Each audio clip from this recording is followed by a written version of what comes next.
One of the great news about your pension is not only are you going to get that, you could also be entitled to a special retirement supplement or the FERS supplement. But one of the catchy part is there's an earnings limitation.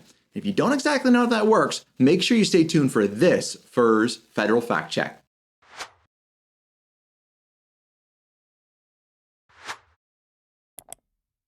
Today we had a question come in from Ed that I'm very excited to talk about because it's a question we talk with our federal employees about all of the time, and that's an earnings limitation. That's not only on your FERS supplement, but potentially on your Social Security, and it's something you need to look out for. So we'll go over his question. There's a couple things that we need to answer about it. He says in August of 2023, he's going to turn 62 and stop receiving OPM Social Security, the FERS supplement. After August, in the remainder of 2023, will I still be subject to the earnings limitation? I don't plan on drawing my Social Security. Ed, thank you. That's a great question and something we need to talk about. So first, what is the earnings limitation and how does it apply? And then two, how is it going to affect your Social Security? So let's kind of walk through some of these numbers on how it's going to be set up. Well, the first thing that's there is OPM, well, actually Social Security comes back and says that if you make, quote, too much money, they're going to reduce your Social Security. I don't know about you, but I don't think I've ever made too much money, but that's for a different discussion. All right, so what they have is an earnings limitation, and that earnings limitation is $2,124, right? 240. So $21,240 in 2023 is our earnings limitation. And what they say, if you make more than that and you're drawing the supplement or Social Security early, they're going to reduce how much Social Security or how much FERS supplement you have. So what is earned income? Earned income is what you're getting paid for. So it's like a W-2, a part-time job that you have coming in, or it's potentially self-employed income that hits your self-employed bottom line. It is not, there's a better way to define it, what is not earned income, what is not subject to this $21,000 limit. That's your pension income, your TSP distributions, your capital gains, your real estate property, dividends and interest that you earn, etc. That is not considered earned income. Earned income is going out and getting a job. So let's say Ed retired, he had his pension coming in, his supplement coming in, and I'm going to make up numbers. Ed went out and got a job and he was making $30,000 a year at his job.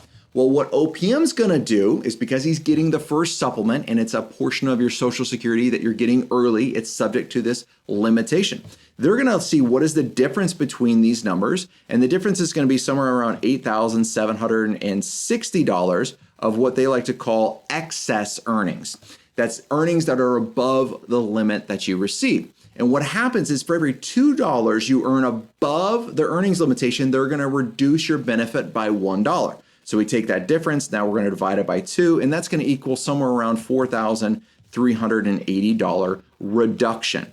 That means that Ed's FERS supplement would be reduced every year by this $4,380 of a reduction. Now, if Ed stopped working, he could qualify for a life event and that would go back up. So that's going to apply from the minute he retires and he has that earned income all the way till he's 62 or that earned income stops. Well, in August, he's going to turn 62, so that stops. So the question is he still subject to the earnings limitation? The answer is yes and no. Yes, he's subject to it if he's turned on his Social Security. You can turn on your Social Security anywhere between the age of 62 and 70 years young. That's going to be kind of your window inside of there. Somewhere between 62 and 70, you have what's called your FRA, your full retirement age, and that's between ages 65 and 67, depending on when you were born. Let's say with Ed, his full retirement age was going to be 67. I erased it, my apology. 65 and 67. Let's say his full retirement age was going to be 67. If Ed turns on his Social Security early, which means before 67, then yes, he is subject to an earnings limitation.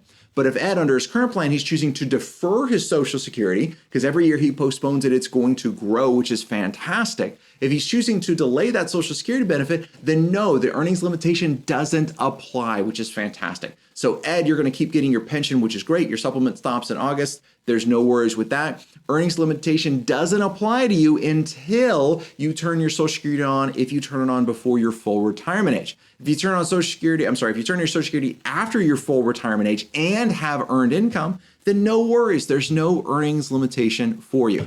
These benefit questions can get a little complicated. It's really important to understand how all of them work and how they all get pieced together. I know my nurses, this affects a lot in their retirement because they go back and do a little bit of shift work. They do a little bit of other work with doctor's offices, and it's really quickly for them to bump above that, around that $21,000 limit. So if you have questions like these, make sure you understand how these benefits work. We're signing up for our podcast at planyourfederalretirement.com. Tammy and I do a great podcast a couple times a month that helps you stay sharp on your benefits. Until next time, happy planning.